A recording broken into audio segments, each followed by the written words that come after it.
Spirit FM, CMN, Calapan, Oriental, Mindoro. CNN Live Nationwide. Junard Acapulco, magandang araw sa iyo. Magandang araw, Sir Ariel. Magandang araw, Pilipinas.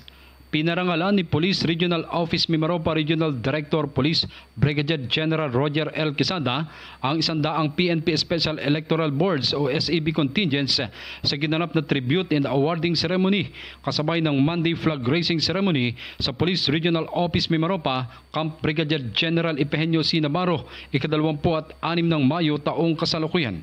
Sa nasabing okasyon, iginawad ni Police Brigadier General Quesada kasama ang iba pang miyembro ng PRO Mimaropa Command Group ang medalya ng kadakilaan o PNP Heroism Medal sa mga natatanging kapulisan ng Mimaropa bilang pagkilala sa kanilang di matatawarang kabayanihan na ibinigay sa pagsuong sa panganib sa ngalan ng tawag ng tungkulin bilang Special Electoral Board sa Mindanao Electoral Board sa BARM para sa 2025 national at local election na nagsimula noong ika-25 ng Abril hanggang ika-29 ng Mayo taong kasalukuyan.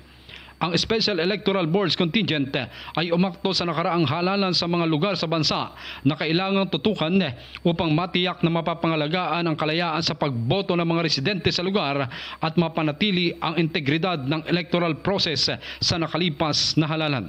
Sa kanyang mensahe, pinuri ni Police Brigadier General Quesada ang SEB contingents sa kanilang katapangan, dedikasyon at huwarang paglilingkod at binigyan diin na ang kanilang matagumpay na misyon ay naghatid ng karangalan sa buong organisasyon ng PNP.